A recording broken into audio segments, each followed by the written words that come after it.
Welcome to Bird's Nest Designs. Thank you for joining me today for this lovely Sweetest Cherries tutorial. My name is Denise Cox. I'm a Stampin' Up! Demonstrator here in Canada, and I am super excited to share the second card in my Sweetest Cherries series with you. These are cards featured in my 2022 In Color Club. This month, being June 2022, we are featuring the Sweet Sorbet color. I love it. It is absolutely gorgeous color and super fun with the Sweetest Cherries bundle. This bundle comes with the photopolymer stamp set as well as the Cherry Builder Punch, discounted in the catalog as a bundle at 10%. So super awesome deal. You can find that through my online store at createwithbirdsnest.ca. And yeah, so super fun card. The one we created in the first tutorial was this guy here. So if you missed that, then go back to my channel and find this one because you won't want to miss it. It's a super cute one. All right, so let's get started with number 2. So here's the card we're going to create. It uses a beautiful color scheme of Pool Party, Sweet Sorbet, Early Espresso with a hint of Old Olive. So the Early Espresso is just very minimal, but it's enough to balance it all out. So here we go. These are all the pieces we're going to need. Again, in the description of today's video, you will find a list of all of the products with links to my online store in the description, as well as all of the measurements to recreate this fun card. So to start with, we have a Sweet Sorbet card base, which measures 8.5 by 5.5, and we scored it at 4 1/4. So with the bump to the inside, we're going to fold this card in half. And I always like to use my bone folder and give it a nice crisp edge, just like that. Okay, the next thing we have is a piece of the In Color 6x6 designer paper. I'm in love with the patterns they've chosen for this year's paper. This is the Sweet Sorbet, obviously, with a nice floral image, and it measures 1.5 by 5.5. We're going to adhere this piece right to the left side of the card front, directly flush with the folded line. So using my Stampin' Seal, I'm going to go ahead. Now if yours does that, just give it a little wind like that. And make sure to do this little flip, and then it shouldn't happen to you. I must have forgotten that after my last project.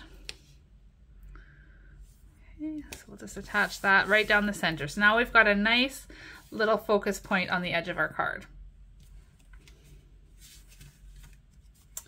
Okay, so the next thing is just a scrap piece of Old Olive here, and we're gonna punch some leaves out with that. I've got a piece of Pool Party cardstock that measures 3 3/4 inches by 5 inches. And then I've got a 4 inch by 5 1/4 of basic white for the inside of my card, and another 3.5 by 4 3/4, which is gonna get stamped on for the front of the card. As well, I just need a scrap piece to punch out some of these cute little cherries. So let's go ahead, and just to get it out of the way, we're going to attach the insert to the inside of our card.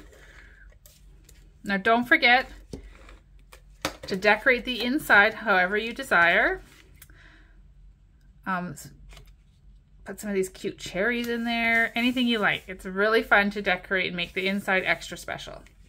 So now we're going to set this card aside and bring in the pieces, the 2 basic white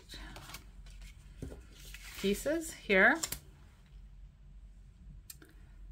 We're going to use this fun pattern here, and this is a really fun stamp set for a multiple of things you could use it for, but we're going to use Pool Party ink.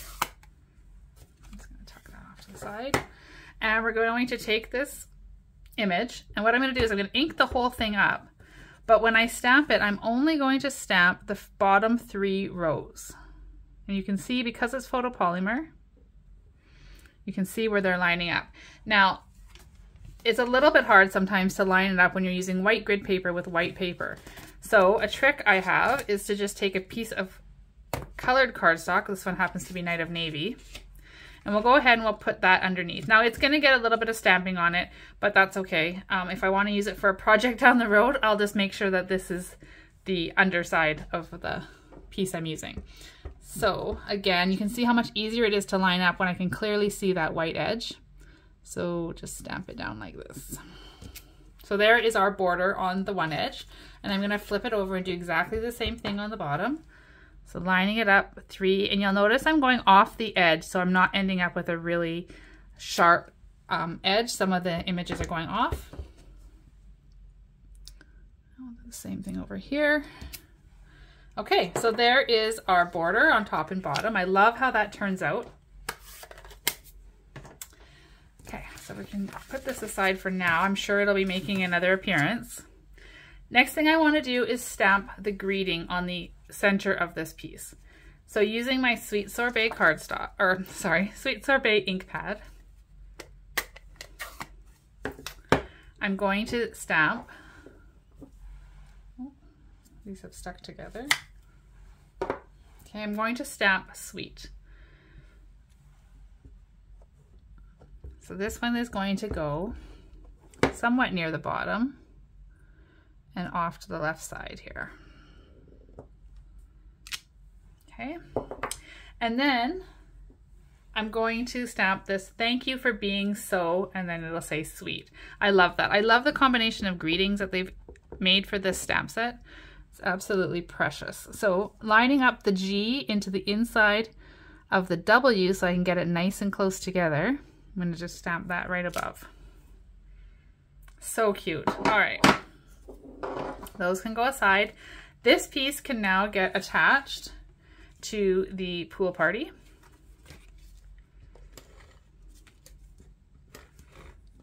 And I'm just going to make sure there's an even border all the way around the edges. Like so. I'll make sure it's somewhat straight. Sometimes it's hard to do when there's a camera right over top of your workspace, but there we go. Okay, so that's done. So now we can go ahead and just set that aside for the time being. And I'm going to pull in my scrap piece of basic white.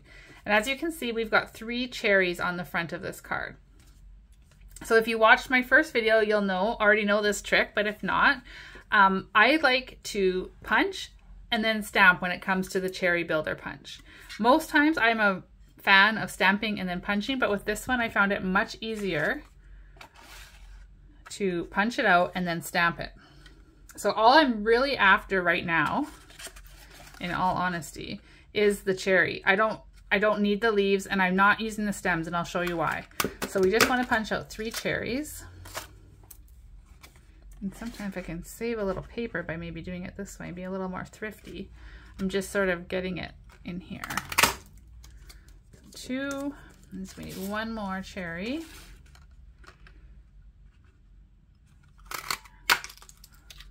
Okay, so all these other pieces can just get pushed off to the side. So there's our 3 cherries. Now the stems, the reason I wasn't concerned about the stems is because for those I do like to stamp and then punch. I find that it was really difficult for me, and not everybody's going to find this, but for me it was difficult to get it lined up on this itty bitty piece. So I'm going to stamp and then punch, and we'll get to that in just a bit.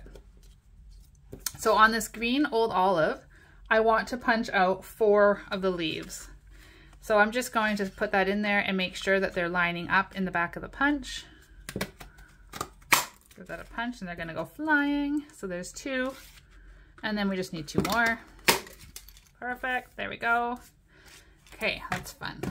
All right. There's our pieces coming together. And then we'll bring in our remainder of our scrap piece here. Close that up for a moment. And then we're going to, with Early Espresso, we're going to stamp the stems. And again, we want to be mindful of the way the stem is. We don't want to stamp it upside down, knowing that it's going this way in the punch. So we'll just stamp 1. Now I recommend stamping 1, punching 1. And the reason is, see how it's going to cut some of the paper around it? You don't want to get your stamping and then have it just get wrecked. So punch that guy out. And we'll spin this and we'll stamp another.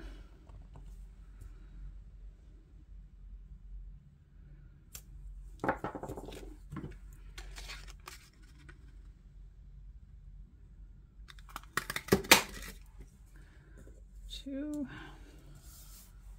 And finally, our last one. And I know that there's lots of ways that you can use these builder punch using your Stamparatus and using templates and stuff like that. And those are fine. I just found for what this one is, this is the easiest way to get these pieces all in place.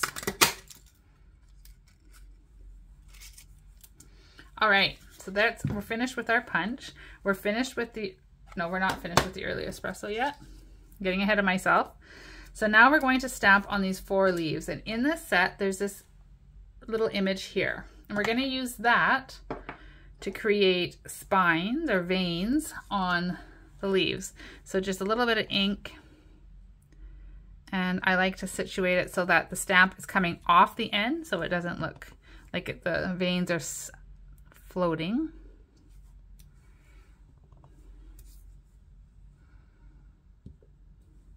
Okay, and one more. You can see how that just really makes these leaves pop. Now we are done with the early espresso ink. So I'm going to set that aside. And we'll bring in the Sweet Sorbet, as well as that Night of Navy Handy cardstock piece. I'm going to line up my 3 cherries, like so. And then using the cherry punch, or sorry, the cherry stamp, we're going to stamp it onto the previously punched cherries. And because it's photopolymer and because we have the dark cardstock below, it's really easy to line these up. Okay.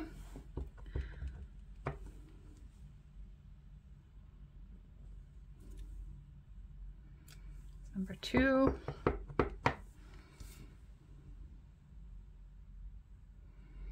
And finally, there is number 3. So we've got some beautiful cherries all punched and ready to go. Can get rid of this handy paper. It's never far out of reach because it comes in very handy when you're stamping, like I said, white on white. All right, now let's go ahead and attach our stems to our cherries using a little bit of the Tombow multi-purpose glue.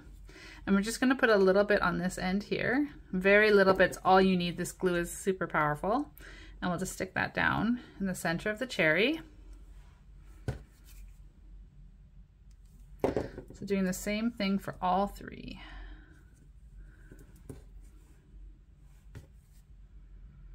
I just love how cute these are.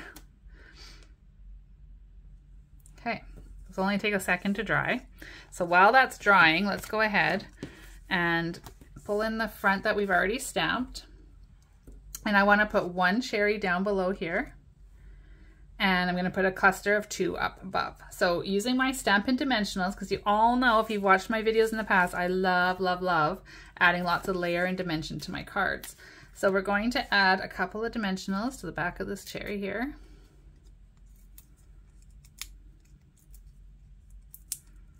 Let's peel those backings off, and then it's just going to get put down here. Now we're not worrying if it's tucked over the edge here a bit because it does have the card base still to, so it's not going to not fit in your envelope. Okay, let's add some leaves to this bottom one. So again, a Stampin' Dimensional behind one of the leaves here. And I'm going to have that one right here. Oh, I don't want it to cover my, I'm being mindful that it's not going to cover my word sweet here. On the back of another one here. And this one can just get tucked in like this. How cute is that already? Now we'll do our other cluster. So for the first one up here, we're going to have it so that it's just laying flat, and then the other one is going to be bumped up above it. So let's go ahead and add some multi-purpose glue. Just put a little dab up there. We're gonna have that here like so. Oh. Okay, oh, and that wasn't a very good place to put it because it's not even touching the paper. So before I glue it to my scratch paper, I'm just gonna take it off and we'll deal with that once the card's all put together. So now we can attach this cherry over top. And for this one, I'm not worrying about them being a hanging cluster, so the stems do not need to match or meet up. So we're gonna just pop this guy here. Oh, maybe a little bit up. If you're quick with the dimensionals, sometimes you get lucky like that and you can pull it right back off. I had it too close to the T. So we can go ahead and do the same thing we did on the other one. We're gonna add one dimensional to the back of each. Put one here, like so.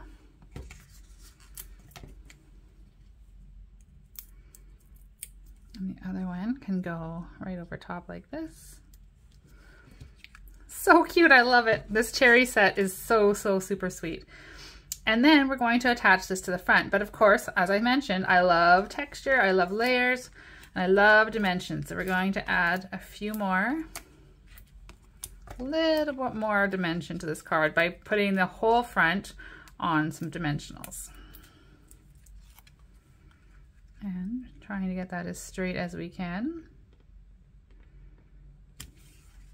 There we go. Now we're almost done. The last thing we want to do is add some rhinestones, but I don't want silver rhinestones. I want them to be Sweet Sorbet. So I've got my Stampin' Blends markers. These are available in the annual catalog and they come in a set of 2. So when you order the blends, you're going to get the dark and the light together. And here in Canada, they're $12. So it's a really great deal and these markers are fabulous. So using the dark Sweet Sorbet, and I'm going to use the paintbrush end, I'm just going to color 3 different size rhinestones. Did you see how easy that was? No more wishing you had the right color rhinestone, because now with your blends you can have the plain ones any color you want. And then we're just going to attach them to the card. Again, I love my Take a Pick tool for attaching embellishments along with other things. But there we have it. There is the second card in my Sweetest Cherries series. And don't be afraid to stamp a little on the inside too. All right, so that's everything. As I mentioned, all of the products I've used along with the measurements to make this card will be in the video description. If you want to add any of these products to your stamping stash in your own craft room, then please go on over to my online store, which can be found through createwithbirdsnest.ca or by copying the links in the video description into your search engine. And yes, you can purchase from anywhere in Canada, 24 hours a day from the comfort of your own home. So it's a win-win, and you'll get to add these sweet cherries to your stash as well. Thanks everybody. There's one more card coming in my series, and I hope you'll check that out. Have a wonderful day and happy stamping.